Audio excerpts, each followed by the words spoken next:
Hello again and welcome to BSR TV for this round 23 of the Engine All Direct Touring Car Championship. Race 1 was an absolute cracker. Andrew Woodhouse once again with you, Adam Bath alongside me, and Adam, we should, well, to be honest, I can only see one winner from this race too. Yes, and that is Ashley Sutton. He's starting second for this race too. However, alongside him on the front of the grid on pole position is his CQR reserve driver teammate, and that is Martin Johnson. It was a 1-2 result for CQR in race 2 at Indianapolis. Could it be a 1-2 at Silverstone, Andrew? I don't think I can see it happening. Well, Martin Johnson did a decent race, didn't he, in race 1, but I think Ashley, as long as, again, Ashley's biggest weakness is the fact that he's prone to silly errors, and if he doesn't do that again today, he should walk away with this one. Yes, of course, he jumped the start at the start of race 1, so that was another big mistake that he couldn't afford with. Hopefully he doesn't do that this time around. No, indeed, and we've only got a few seconds left of the warm-up. The rest of the top 10 on the grid, we will see. We have Julian Janowski in 3rd, Ben Palmer in 4th, Ellis Stevens 5th for Elite 220, and then Tim Mawson up in 6th place. I think Tim's got half a chance of a podium finish if he can stay out of trouble in the first few corners. Then Laura Bond in 7th, Stefano Giuriali in 8th, Ben Gregory's 9th, and Alexander Smolensky in 10th. He finished 10th in the last one, didn't he? Yes, he did, and quickly while the grid's being formed up, the Drivers' Championship, Wojciech Davidovich leads Stefan Hug now by 63 points. And Stefan Hug is 99 points ahead of Jamie Rushworth in 3rd place, with Simon Field, Russell Leyland and Graham Carroll losing touch massively there with the top 3 in the championship. So Rushworth needs to do something big in these last 2 races to try and close the gap to Hug and Davidovich, because at the moment it's those 2 going for the championship. Sutton can win this one. There's every chance that he might even be able to get up into the top 5 by the end of today's meeting. So see exactly what happens there as they're all lined up on the grid. So we're going to see then 22 more laps of the Silverstone National Circuit. Martin Johnson's on pole position. He's got a huge task in front of him with Ashley Sutton alongside him. But as he's driving for CQR, hopefully he's going to be quite gentlemanly to Sutton. We'll see if Ashley can leave the grid at the right time. We're going to see now as the revs are rising, the red lights are on. The green light is on for race 2. And it looked like Sutton actually got away really well from the outside of the front row, down towards Copse for the first time. See that Martin Johnson then just... Oh, Sutton's very, very sideways, and is he going to go off the track at Copse? He is. And Johnson's going to regain the lead. Yes, and a bit of contact in the background. One of the Pete Newman media cars sideways. No, he's not, in fact. Sutton side by Sutton with Johnson, but Sutton takes the lead into Beckett, so that was pretty easy there for the CQR car of Ashley Sutton. Yeah, Johnson let him go. I think it's only right. He's only reserving for this team. Going to let Sutton go and see if he can just follow him up to a podium finish. Yes, and from what it looks like, another clean start by everyone as we head into Brooklands. I was mainly focusing on the lead battle, and as Johnson gets very sideways, goes across the grass, and it allows the Lugnuts car into 2nd place, which is Julian Janowski. Ben Palmer for Pete Newman Media. He's up in the top, roughly up in the top 6 then. As look at this gaggle. It's well and truly a gaggle. I think Giuriali's got a slowdown penalty. Oh, it's not Giuriali, is it? Johnson. It's Johnson. It's another green and black car. So did he sustain any damage, Adam? Yeah, I don't know, because he's continuing to go slow. He's just dropping down the order. Let's make a look at what the order is at the end of the first lap. Ashley Sutton leads, Janowski 2nd, Gregory for Team Owen 3rd, Palmer in 4th, Mawson 5th, Kaiser 6th, 7th is Field, 8th Giuriali, 9th, Rushworth, 10th Carroll, as Gregory goes wide. I have a feeling that all hell's going to break loose in that pack behind. All the drivers are so close together. Look at them, there's about 20 of them within about 5 seconds. The Palmer is trying to defend from Gregory. Is Gregory going to have a look up into Brooklands? There's no need to rush anything here for Ben. Over the curb, Jeroen Kaiser's in there as well. Tim Mawson. Oh, Gregory's gone very wide, and that's going to allow his teammate Jeroen Kaiser to get alongside him, and the Dutchman's going to go through on the Englishman here. Yes, it was like pick your own line through Brooklands. Every single car there was taking their own line. Gregory, though, looks like he's going to have to drop back behind Kaiser. Yes, he does, and that's going to allow 6th place driver Tim Mawson, the reserve driver, to have a look down the inside of Gregory into Copse. Will he have a go? He might have the inside line for Beckett's, as we see. Oh, Kaiser's wide. and Juriali in the background have gone off as well. Kaiser's just holding on though. They're going to nearly go 3 wide there. Down into Beckett's. Tim Mawson's going to have to stay behind Gregory though. Gregory maintains his 5th place for now. One thing I know about Tim Mawson is he's not going to do anything stupid this early on in the race. He just wants to get to a certain point in the race and then he'll start to attack. As you can see, Simon Field just behind him. He's in 7th place for Engine All Direct, the highest place of their cars at the moment. His teammate, his teammates are well down the order. Stefan Hoog is only in 13th place. He's not making any progress. Kaiser's off. Smolensky. Oh, bit contact. Tim Mawson was off. There, it started with Kaiser going off as well. The 4 abreast through Luffield. And Wojciech Swidovic was involved in that as well. He's dropped to 12th place. Look at them, 3 wide down the straight. Is that Stefan Hoog as well? Smolensky leaving Swidovic. No, look Swidovic at the Apex Racing TV car. Yeah, that was Swidovic. Andrew going to the inside. Tim Mawson's going to hit him. Oh, Mawson's hit Swidovic and he's gone all the way off. And that was Tim Mawson now hitting Swidovic. Swidovic and Smolensky going side by side off the grass there through Copse. It's all going wrong here at Silverstone. Copa Lopez. Lopez on the outside of Swidovic. Lopez and Swidovic, the 2 lead cars in race 1, are now 15th and 14th side by side down the Wellington straight. Everyone's bunching up here as a result of that carnage going through Brooklands and Luffield. I'm not exactly sure what happened there. I think we're going to have to revisit that. Maybe at the end of the race, but Swidovic seems to have got away with it as Adekoba Lopez going in very deep to Brooklands, cutting off the chance for Swidovic to go through. And you can see that one of the Engine All Direct cars, I think it's Daniel Kraft then, almost getting hit by Lopez. As you can see, Smolensky just in front of these two. He's going to go around the outside of Dan Blake, who'd made a decent start. Yes, I think it was also was the result of Kaiser and Mawson having a bit of contacts in Luffield, and after that it's just made the race really close. And is that the battle for Rushworth and is it Field, I think, are having a battle for 3rd? Yeah, it is Field. Yeah, indeed. And Field's right behind Rushworth then. So he's going to get the perfect slipstream, Adam, down towards Brooklands, coming down the Wellington straight. Yeah, Jamie Rushworth was one of the main beneficiaries out of that carnage. He was 9th at the time, and now he's up into 4th place, but he might not be there for long, as Simon Field is definitely shaping up the Elite 220 cars. We head into Brooklands. They both take that corner pretty well. Look in the background, Juriali. Carroll pushing Juriali through Brooklands. Stefano then planting his car on the apex of Luffield. Look how close these guys are. That's the great racing you can get on iRacing. Like nowhere else in the world can you get this close competition, human to human. You can see Carroll down the inside of Juriali. Contact. Banging wheel arches. Kaiser's going to try and get through. Yeah, Kaiser's going to benefit from this massively here as we head down towards Maggotts and Beckett's. He's already got past Juriali and he might try and get past Carroll here, but he thinks better of it, I think. No, he doesn't. He's going to go down the inside, but the contact stuffs. Oh, blimey. Juriali goes a bit wide, but Kaiser's got the inside line now, and he might be able to get past Carroll. And look at Hoog. He could be able to get past all of them here down the Wellington straight. They might go 4 wide. Hoog thinks better of it, and as we head under the bridge and down to Brooklands, Hoog is desperately trying to get past it. Hoog's going to get the position down into Brooklands.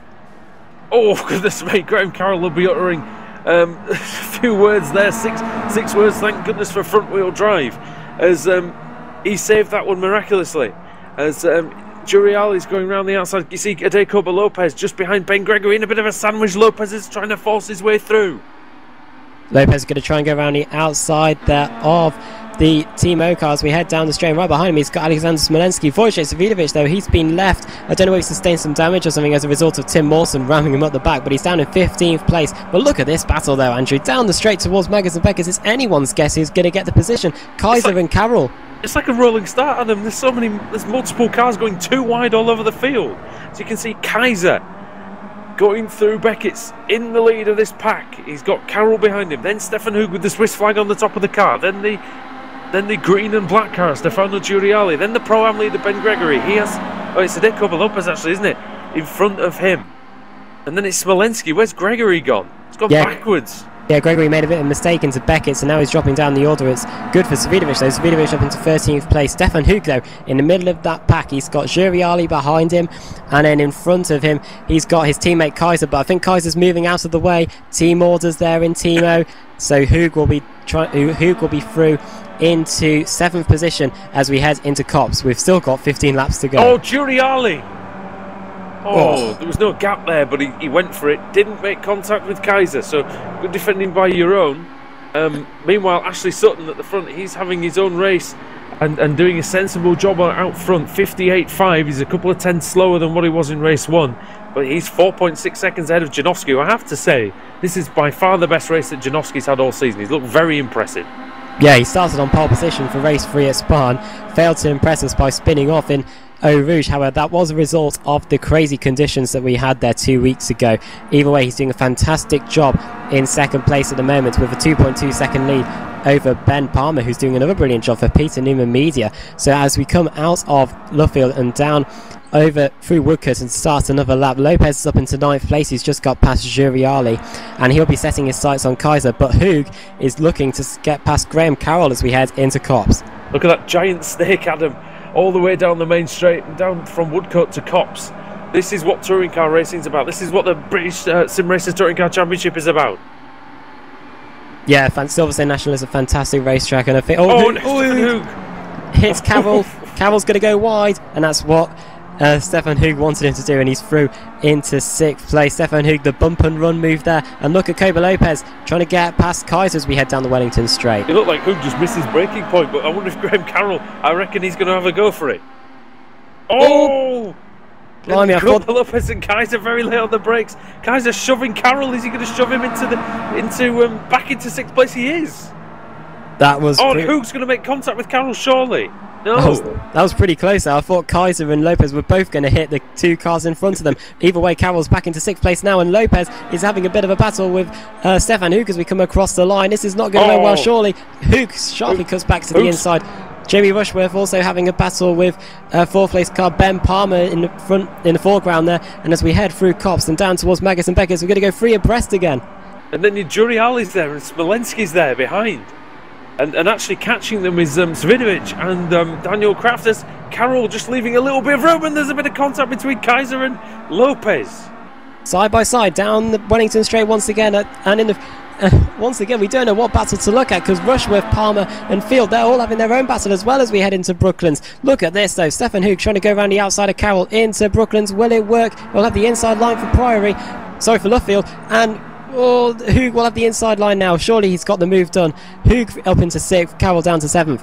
Ben Palmer down to 6th place as Stefan Hoog and Carroll continue to battle as Kaiser and Juriali are going at it through Woodcote corner. Kaiser slightly in front. Alexander Smolensky's there. Smolensky, his best weekend of the season by far, as you can see just in the background. Look, that's what's happened to Ben Gregory.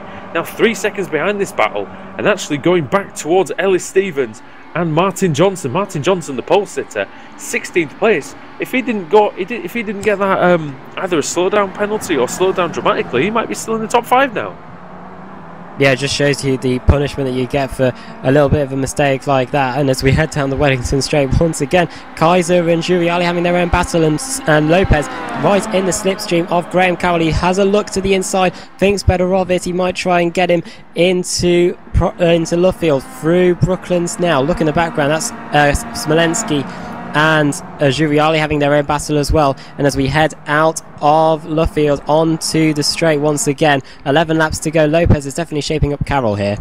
He is indeed, and the man who managed to win race 1, is he going to be able to get into the top 5? It's a tall order. We've got 10 laps to go here, or 11 including this one. So Koba Lopez, he's the quicker driver, but Graham Carroll only finished 5 seconds behind him, didn't he, in race 1, so Carroll's got great pace. As they're 3 abreast behind, I believe, with Juriali and Smolensky and the engine all direct car Daniel Kraft. Wojciech Savidovic trying to go around the outside as well of Kraft. It's all kicking off here in this reverse grid race. Yes, Smolensky and Juriali had their own bit of door banging into Copse, and it resulted in both of them going off, so that's allowed the 2 cars behind to close up. I was expecting Juriali to repay the favours of Smolensky, but no, Smolensky now into 10th place, Juriali down to 11th. I want to momentarily just talk about a couple of drivers who we've not even spoken about today so far. Aaron Gearing and Steve Richardson having a battle for 20th place. And I don't know whether Smolensky did the gentlemanly thing, but he's just moved over and allowed Juriali back through into 10th place. He might try and get the move done this time though, as we come down the straight towards Copse. Back with that little battle for 20th as Richardson and Gearing side by side through Woodcote corner. Richardson, he has the inside line, Adam. Yes, he does, Richardson and Gearing side by side as we come across the straight. Sorry, looking in at the battle further up the fields, Hughes managed to just get past Ben Palmer, and Palmer's now got Graham Carroll for company. I think Palmer's going to do very well to stay in the top 10 here, but I think he can do it. He's driven a clean race so far. He just needs to not get involved with Cobo Lopez, because we know how aggressive he is. Cobo Lopez down the inside of Palmer, and he might try and get Carroll as well. He's going to be alongside him. They're going to hit each other surely. There's a bit of contact, bit of door handle there, and into Luffield. Lopez will have the outside line. Will he try and hang it out around the outside and get a move done? No. Carroll gets the overlap shoved out of the way. Lopez cuts to the inside through Woodcut. He might be able to get 6th place into Copse. That was a really nice, precise piece of driving actually by Cobo Lopez. He knew he was going to use Graham Carroll as a little bit of a barrier just to get himself around the corner, but he judged it to perfection. Didn't hit him too hard. And Hoog in front just went off. He went across the runoff area wide into Copse, and that meant he's just lost a bit of time. Now Lopez looks down the inside into Maggots. Will he try and get the cut down the inside into Beckers? No, but he'll try and get the cut back on the exit. Hits Carroll, and as we head down the Wellington straight, he might try and get the move done once again into Brooklands. Carroll's still getting a little slipstream from Stefan Hoog as they go down towards Brooklands again on lap 14 of 22. It's round 23 of the Engine Oil Direct Touring Car Championship. Andrew Woodhouse and Adam Bath as Cobo Lopez. He's trying very, very hard to get past Carroll. Yeah, and at the same time, he hits him again. At the same time, Jamie Rushworth's just managed to get past Julian Janowski. He's up into 2nd place. However, surely he's not going to be able to get to Ashley Sutton, who's 10 seconds up the road. But Lopez, once again, still stuck behind Graham Carroll. You can tell he can go so much faster than this Apex Racing TV car. But just like at Indianapolis in Race 3, Carroll is the king of defensive driving as we head through Copse. Battle for 3rd, Field and Janowski. They're side by side. Is Field going to try and go up the inside of the Lugnuts racing car? Into Beckett, he is indeed, and he does make it. But it's still a terrific run for Janowski, Adam. Yeah, Julian Janowski, a Pro-Am driver, and he's definitely the highest of the Pro-Am drivers at the moment. In fact, his next Pro-Am rival is probably Ben Palmer, who's in 9th position. So this will help Julian Janowski elevate himself up the Pro-Am standings quite somewhat.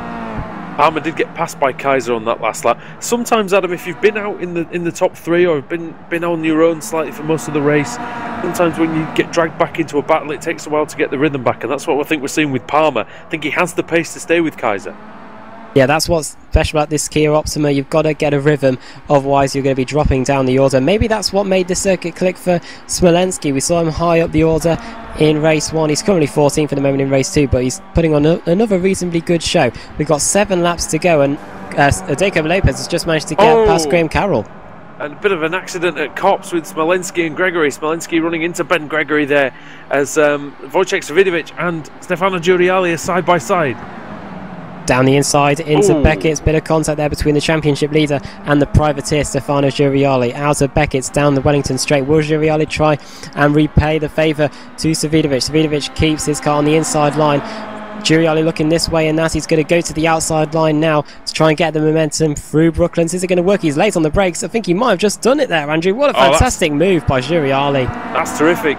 And those wondering, yes, he's a privateer, but if you didn't catch race 1 and hear us talking about it, he did win a race at Road America. He's the only privateer to have done that this season, and he showed the championship leader there that he wasn't going to back down easily. Fantastic job by Giuriali. Savidovic on the grass nearly through Woodcote. Yeah, don't forget he's nursing a bit of damage on the rear because he got thumped by Tim Mawson, who I think is down in 22nd place at the moment. Quite a few cars retired from that race. We've only got 28 cars showing on the racetrack at the moment. Savidovic having another go, as it looked like Giuriali was a little bit tardy out of Copse, but Savidovic is going to try and size him up. Giuriali's car doesn't look too clever either, does it? Yeah, he's all over the place coming out of Beckett's. And who's that car in front of him? 10th place, it's Dan Kraft. So Dan Kraft doing another good job for Engine Oil Direct in 10th place. His teammate Simon Field up in 3rd. Julian Janowski's down to 7th place. That's allowed Stefan Hoog, Cobo Lopez and Graham Carroll all through. So as we head through Luffield, yes, to start another lap, Stefano Giuriali in 11th. And at the moment, it's Jamie Rushworth 2nd, Simon Field 3rd. Adam, Stefan Hoog going for 3rd place. Yes, he is down the inside of Field, and will he get the move done? Yes, he just does. He managed to just close the door in Simon Field's face. I don't know if Simon Field will be able to retaliate down into Maggots or Beckett's, but Stefan Hoog up into 3rd place. He finished 3rd in race 1, if my memory serves me correctly. So another good job by Stefan Hug there to close the gap on Savidovic in the championship. Yeah, he's currently 9 positions ahead of Wojciech, so this is going to be a really good result for Stefan Hug as it stands, and for Jamie Rushworth as well. Don't forget, Rushworth is going to take points off Hug and Savidovic here. Yes, he is, and look who's out in front, Ashley Sutton. He might not have been here for every single round of the championship, but if he was, I'm sure he would have been a championship contender as well. 9.3 seconds in front. He's now starting to manage the gap. Rushworth was quicker than him last time around, but with 4 laps to go, surely he's just nursing the car home now. Just blinking slightly though, Sutton, so I wonder if his connection might be an issue. I've seen him blink about three or 4 times in the last 10-15 seconds, so we'll see if that comes to pass. It might be a victory for Rushworth yet if Sutton's connection doesn't hold out. And also Vassal shaping up for 4th place now between Adeko Lopez and Simon Field. I wonder if Simon Field might have overheated the tyres, but it means that the reigning series champion Lopez is right onto the back of the engine or direct car. Also, Stefan Hug hasn't completely got rid of Field at the moment, so Simon Field doing a really good job again, up in 4th place. Still the Pro-Am leader in this race, Julian Janowski, 7th place. Excellent run from him. Again, I know we've said it a few times already, but he really has. Look at that Kia Optima, Adam. It's absolutely spotless. Yeah, fantastic job by Julian Janowski. We saw Robert Graham and Ben Gregory, the 2 Pro-Am cars, in the front of the pack in Spa, and they ended up having a huge incident. So great from Julian Janowski to see the car without a scratch on it as we come across the line. We've just got 3 laps to go. Wojciech Savidovic is up into 10th place. I don't know what's happened to Stefano Giuriali because he's now down in 17th place, and Smolenski is dropping down the order as well. So problems for those 2. But Savidovic is in 10th, only 7 places behind Stefan Hug, so once again limiting the damage to his championship as Lopez is now definitely onto the back of Simon Field. Unfortunate accident for Smolenski. He came right across Giuriali. I don't think he even saw him because Giuriali had been off the circuit at Beckett's into the gravel. As Giuriali was returning, I think Smolenski was just looking straight ahead of him. I don't know if Alex has got a replay of that one, but yeah, he turned across him, unfortunately, didn't see him at all, ends up in the fence. Major damage to that United Sim Sports car. And also, I've just remembered Ashley Sutton. I remember him having a huge lead at Virginia back at the start of the season, and then all of a sudden the gap was down to under a second on the final lap. So it's not over for the battle at the front yet. We've gone to the penultimate lap of the race now.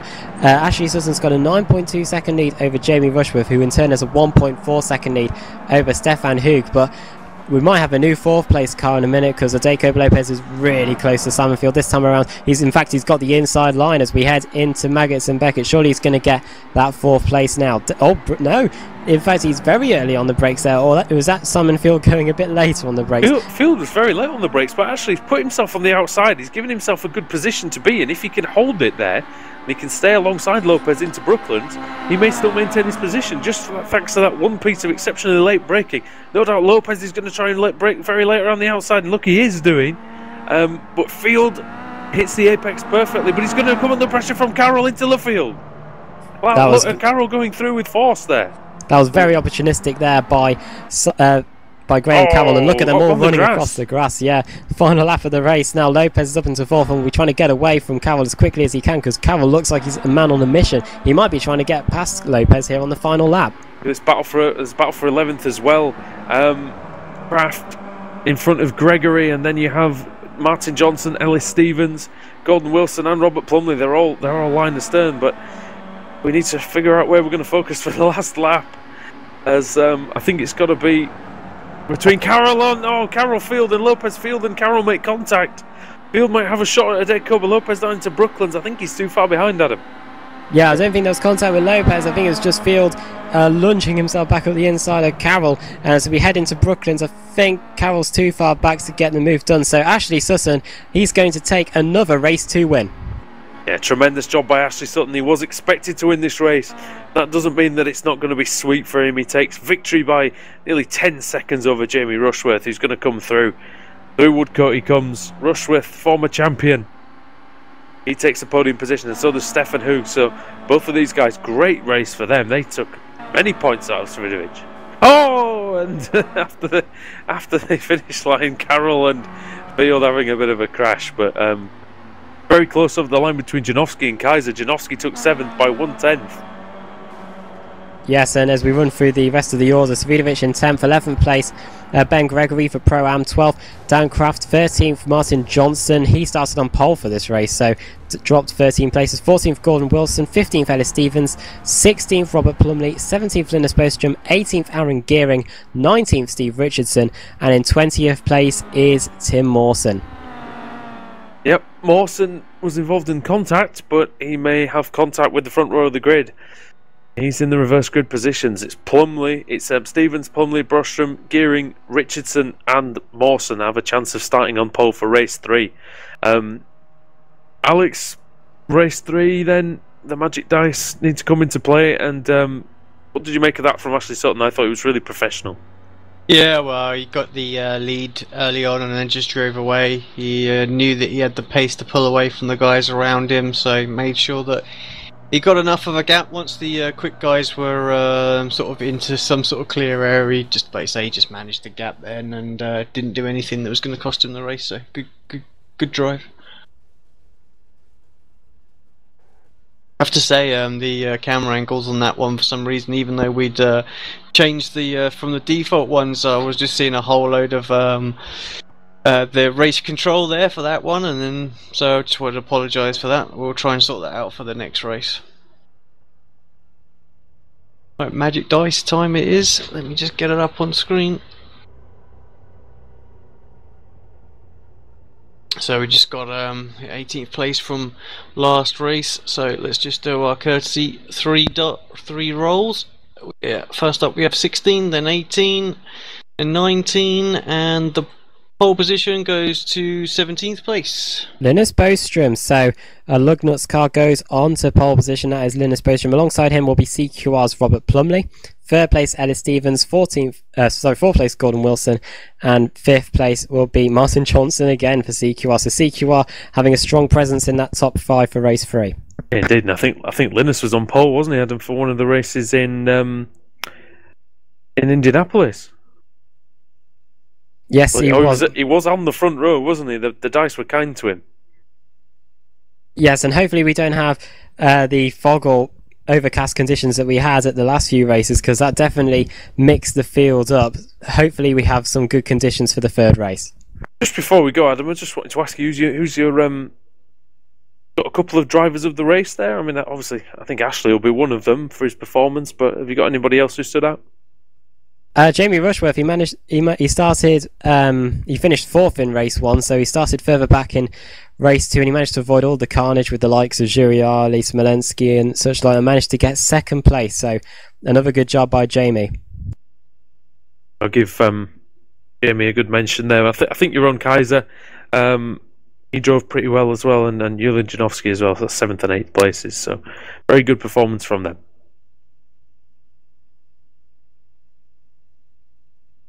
Right then, so race 2 is done and dusted. We've had a great couple of events here. I hope it continues with race 3. Fingers crossed for the reverse grid to provide some fantastic action again. So join us for round 3 of the BSRTC from Silverstone National. We'll see you in about 15 minutes.